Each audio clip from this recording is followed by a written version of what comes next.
Sa bahay ni Sir Emilio Aguinaldo sa kanyang museum. Super unique. At nagdala sa akin dito ay walang iba kundi ang lakutsira kong pinsan. Hi! Ang ganda guys. Alright. Pero dito Emilio. Yan. Ito yung baton niya. Yan, alright. Yung mga libro niya. Dito siya nag-aaral. Pero sa totoo lang, entrance pa to. Alright. Bago tayo pumasok, intro mo na.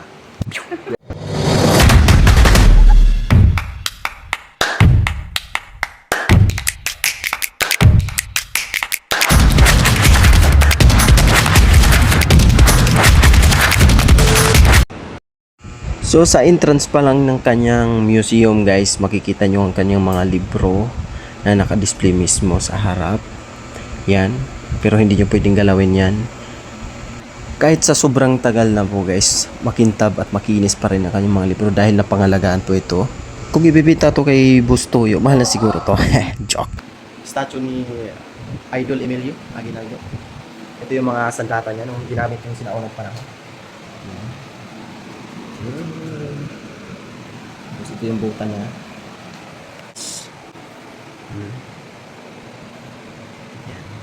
Gamit pang digma.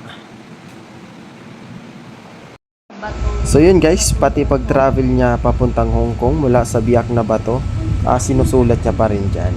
Yan, naka-face din sa mga wall niya. Sobrang sulit, ang ganda ng pagkaayos ng kanyang bahay. Nandito ka na sa museum pero ito may buta siya sa papuntang ibaba pero hindi natin mapasok. Papuntang Baka unsafe. Baka hindi na kami makauwi sa bahay na. Ay, nako, baka nasa ilalim na tayo. Napalaban na ulit kasama si Sir Emilio. At may mga iba pang naka-display guys, hindi namin alam kung saan ginagamit yan. Siguro mga personal belongings lang yan. Sobrang dami po. Siguro mga gold na yung iba. Antique, super antique guys. Yan, sulit kung makapunta kayo rito. Yan. next na dadalhin naman kita. So, sa loob ng kanyang bahay guys, makikita nyo yung isa pang statue na, tapos iba pang mga libro. Yan yung mga sinusulat niya, tapos may translation. Hindi ko maintindihan kung paano basahin. Ito pa guys, naka-face sa kanyang wall, mga banta ng Pilipinas. Sinusulat niya rin para alam ng mga tao. At dito rin naka-display ang mga sandata na ginamit niya noon. Pati mga shoes, napaka-antique, super antique guys. Mahal na siguro to. Kung magkaroon ka lang ng isa sa mga ganito, paldo talaga. Pero kahit isa lang, isang memorabilia talaga guys mula sa mga bayan. Panoorin nyo lang guys kung gusto nyong makita ang mga gamit sa loob ng bahay ni Sir Emilio. Dito sa kawit lang yan makikita. Yan po yung mga nasa loob niya. Lahat ng naka-video na to nasa loob niya, yung mga gamit niya talaga. Yan, mga tungkod, isa yan sa mga gamit niya. Sobrang antique guys, sarap hawakan pero hindi mo mahawakan. Pero sulit guys, sulit talaga pag napanood nyo ang personal yung mga kanyang gamit. Para bang may imagine mo yung ilang tao nang napatay nun. So may mga kwarto din guys sa kanyang museum. Pero bawal kasi pasukan yan. Yan yung sa bawat room may mga tables yan. May mga kama, tig-isa. Nakakatakot, nakakilabot panoorin. Sobrang linis pa rin yung mga gamit. Pero sobrang luma na, sobrang antique. Nakakatakot nga lang, nakakilabot.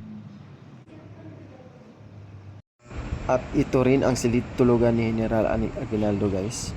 Yan, ito pong kanyang kama, kwarto.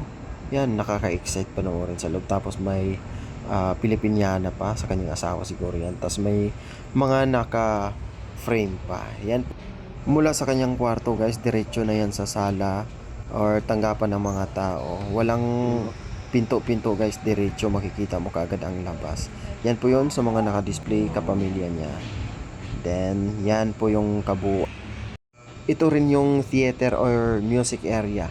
Doon sa bawat sulok ng kanyang bahay guys, mula kisame, dingding, sa lapag, lahat may dating. Sobrang unique, nakakaamis yung paggawa dati. Sobrang nakakaamis talaga tingnan sa bawat sulok ng kanyang bahay. Yan, makikita mo naman yan. Talagang hindi mo alam kung paano ginawa nung panahon pa natin. So ayun guys, nakalabas na kami sa bahay ni Sir Emilio. Tapos dito na naman kami sa kanyang puntod. Sa kanyang Yan. monumento. Sa kanyang monumento. Then, namatay pala siya noong 1964. Siniling siya noong 1869, namatay siya in 1964. Alright. Tapos, ito pala yung bomba.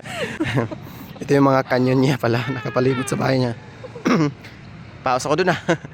Yan, ito yung bahay niya dito sa labas. Yan, ganda, ganda ng bahay niya. Hindi naman siya totally kalakihan pero sobrang ganda. So, unique ng mga gamit sa loob. Thank you sa Gamit pang tingnan. Thank you sa pinsan ko, dinala niya ako rito. Ang init-init, alauna. Woo!